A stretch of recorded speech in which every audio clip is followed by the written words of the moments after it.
Chronic kidney ডিজিজে যারা আক্রান্ত হচ্ছেন তারা আসলে কি কি কারণে ক্রনিক কিডনি ডিজিজে আক্রান্ত হচ্ছেন এবং কিভাবে আপনারা এই রোগগুলোকে ডায়াগনোসিস করছেন? ধন্যবাদ। প্রথম কথা হলো যে ক্রনিক কিডনি ডিজিজ যে ধীর গতিতে কিডনি ড্যামেজ হচ্ছে সেটা আমাদের জন্য প্রবলেম। এটার 5টা স্তর আছে। পঞ্চম স্তর মানে যে স্তরে মানে 90% কিডনি ড্যামেজ হয়ে যায়, সেই ক্ষেত্রে আমাদের কিডনি ডায়ালিসিস বা ট্রান্সপ্ল্যান্ট লাগে এবং ভেরি এক্সপেন্সিভ, এবং কোনো দেশেই এটা ভেরি এক্সপেন্সিভ চিকিৎসা। তাহলে কি করতে হবে? রোগগুলি জানতে হবে এবং সেই রোগগুলি আগেই শনাক্ত করতে পারি সচেতন করে, আমরা ওই স্টেজে আমরা না যেতে দেই, তাইলে কিন্তু আমরা এই প্রবলেমটা সলভ। এটা ব্যক্তিগতভাবে রাষ্ট্রীয়ভাবে আমাদের এই জিনিসগুলি জানতে হবে যাতে আমরা এন্ড স্টেজ পর্যন্ত না পৌঁছাই। তাহলে এখন জানা যাক কি রোগে আমরা কিডনিটা ড্যামেজ হয়। প্রথম যেটা হচ্ছে এখন ডায়াবেটিস, এবং ডায়াবেটিস কিন্তু প্রিভেন্টেবল। আপনি ডায়াবেটিস যদি কন্ট্রোল রাখেন তাহলে আপনি কিন্তু কিডনিরও হবে না এবং স্টেজও আপনি বাইরে হবেন না, একদম লার্জলি কন্ট্রোলেবল। প্রিভেন্টেবল মানে আপনি diabetic kidney disease largely prevent করতে পারেন যদি সচেতন থাকে। প্রথম হলো ডায়াবেটিস। ডায়াবেটিস ইজ ইপিডেমিক ফর্মে ইন বাংলাদেশ এবং ডেভেলপিং কান্ট্রি, এবং এটার একটা কারণ জেনেটিক কারণ আছে, এনভায়রনমেন্টাল কারণ আছে, এবং সবচেয়ে ইম্পর্টেন্ট ওবেসিটি যেটা, সেটা কিন্তু একটা, যেমন বাচ্চারা এখন ওভার, তারা ফাস্টফুডে আসক্তি এবং মোবাইল কম্পিউটার, খেলাধুলার জায়গা নাই, তারা ফিজিক্যাল অ্যাক্টিভিটি নাই, তারা এই লাইফস্টাইল চেঞ্জের কারণেই আসলে অনেকে আক্রান্ত হচ্ছে। দ্বিতীয় হলো উচ্চ রক্তচাপ। হ্যাঁ, আচ্ছা, এখন আপনি রক্তচাপ তো থাকবেই।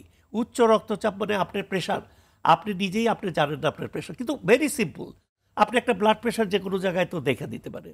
তা প্রেশারটা থাকলে প্রেশারটা কন্ট্রোল করতে হবে, কন্ট্রোলে রাখতে হবে। এখন যারাও জানে 70 to 80% জানে না, যারা জানে 50% লোকই তারা কন্ট্রোল করে না। কন্ট্রোল মানে যেই টার্গেট লেভেলে ব্লাড প্রেশারটা রাখতে হবে সেটা। এখন অনেকেই বলেন যে এত পয়সা কোথায় পাবো?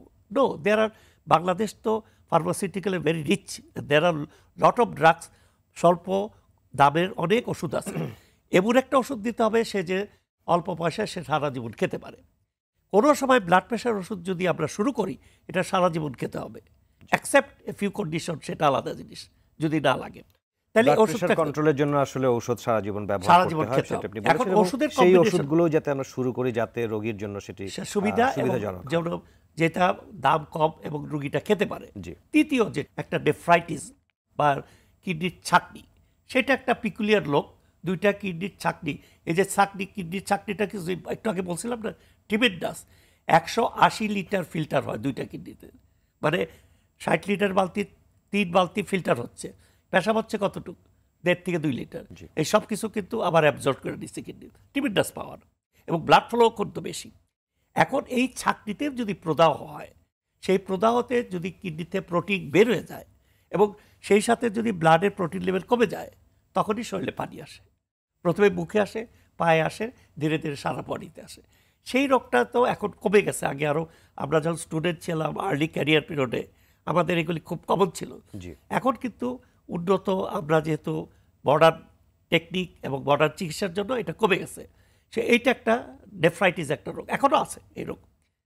চতুর্থ যেটা বলি অবস্ট্রাকটিভ ইউরোপ্যাথি, অর্থাৎ দুই দিকের কিডনিতে পাথর আছে, রাস্তা ব্লক আছে, দুই দিকের ব্লক হয়ে ব্যাক প্রেশারে কিডনি ড্যামেজ হলো, সেটা একটা। যেমন ছেলেদের প্রস্টেট যদি বড় থাকে অথবা পাথর থাকে, অথবা এরপরে আসে জন্মগত, যে আপনার পলিসিস্টিক কিডনি, দুইটা কিডনিতে অসংখ্য সিস্ট আছে।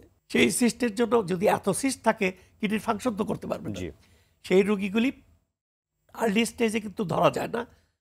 20-30 বছরে প্রথমে বোঝা যায় সিস্ট একটু একটু আসতেছে, তারপরে ধরা গেল এটা হলো জেনেটিক, মানে যদি বাবা মার থাকে, বাবা মামার কেউ থাকতে হবে, এবং 50% ছেলে মেয়ে 4 জন থাকলে 2 জনের হবে, এর জন্মগত পাওয়া যাচ্ছে। এখন এরা কি করে, 30 বছর পর্যন্ত এমন কিছু উপসর্গ থাকে না, একটু ব্লাড প্রেশার হয়। যত বয়স বাড়ে এই প্রেশারের জন্য কিডনি ড্যামেজ হয়, পাথর তৈরি হয়, রক্তর সাথে প্রেশারের সাথে রক্ত যায়, ইনফেকশন হয়, এই শুরু হলো আর কি কিডনি। সো এইটা আবার জানতে হবে, এটার আবার কন্ট্রোল করতে হবে। এরপরে আমরা আবার কিছু করি, এরপরেও কিছু আরো কনজিটাল রোগী আছে, এবারে রোগ আছে, বিভিন্ন কারণ সম্পর্কে আপনি বলেছেন। এরপরে আরেকটু কিছু আছে, কিছু 10 to 20% কিন্তু আমরা কোনো কারণ জানি না। সব কিছুর প্রত্যেক দেশে আছে, অনেক কিছু থিওরি আছে, আমরা ওইদিকে বলতে চাচ্ছি না। আরেকটা হলো যেটা আমি জানি, আমার ব্লাড প্রেশার আছে, ডায়াবেটিস আছে, আমি over the counter nephrotoxic drug খাচ্ছি, জি। বেদনানাশক ওষুধ খাচ্ছি, অ্যান্টিবায়োটিক খাচ্ছি, অনেক সময় মানে গ্রামের লোকরা আয়ুর্বেদি, তারপরে অনেক সময় অনেক ড্রাগ আছে যেগুলি খেলে আপনার কিডনি ড্যামেজ হয়, সেগুলি না বুঝে না খাচ্ছি, জেনে না বুঝে অনেক তখন সময় আমরা খাচ্ছি। কিডনিটা আরো ড্যামেজ করছি। তাহলে এইটা হলো কারণ। এখন আপনি তাহলে কিভাবে বুঝবেন? কিভাবে আপনার বুঝবো যে উপরে আমাদের শরীরে লক্ষণ বা কিভাবে প্রকাশ এখন পাবে? দেখ, খুবই সিম্পল। আমার ব্লাড প্রেশার আছে, ব্লাড প্রেশার দেখলাম, জি। ডায়াবেটিস আছে কিনা আমরা ব্লাড সুগার করলাম, ইউরিনটা টেস্ট করলে অ্যালবুমিন যাচ্ছে কিনা, প্রোটিন লিক করছে কিনা, নেফ্রাইটিসে জি। প্রোটিন লিক করবে, আরবিসি যাবে, আমি জানলাম।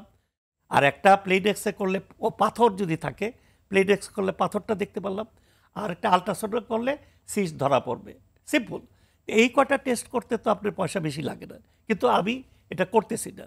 আমি যদি জানিও আমার ব্লাড প্রেশার আছে, ওষুধ খাচ্ছি না, তো দোষটা কার? আমার তো দোষ।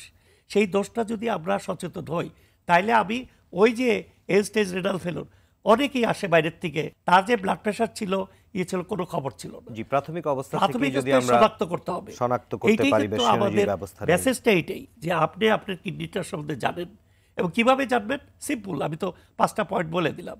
এই কটার বাইরে কোনো কিডনি রোগ হবে না, গ্যারান্টি। এই কটা কারণের জন্যই আসলে হ্যাঁ, আর chronic আপনি kidney কোনো disease ওভার দ্য হয়ে কাউন্টার থাকে। ওষুধ খাবেন না, ডাক্তারের পরামর্শ করে অ্যান্টিবায়োটিক খেলেও কিন্তু অনেক সময় হঠাৎ করে কিডনি অজ্ঞ যেতে হবে। জি। উইদাউট প্রেসক্রিপশন কোনো ওষুধ খাবেন না, একটু সচেতন হন। হ্যাঁ, অনেকেই বলতে পারেন আপনাদের কাছে যাব, আপনার এত, আমাদের বলে এত টাকা ফি, আপনি দরকার নেই। তবে গ্রামে গঞ্জে যারা আছে মেডিকেল অফিসার, ওখানে তো বিনা পয়সায় প্রত্যেক, এখন তো ইউনিটি লেভেলেও আপনারই আছে, ওখানে যান, ব্লাডটা দেখান, ইউরিনটা দেখান, চিকিৎসা নেন। ওরা অবশ্যই না আমাদের পারলে সারা তখন বাংলাদেশে পাঠাবে। উপজেলা স্বাস্থ্য হ্যাঁ, কমপ্লেক্সগুলো এখন তো আমার হেলথ খুবই সিস্টেম সুন্দর খুবই সার্ভিস দিচ্ছে সার্ভিস এবং দিচ্ছে। সেখানে সবসময় ডাক্তার প্রেজেন্ট আপনারা তো রয়েছেন। পাবলিক হেলথের লোক, আপনি আরো ভালো জানবেন জি, এই ব্যাপারে। অবশ্যই স্যার।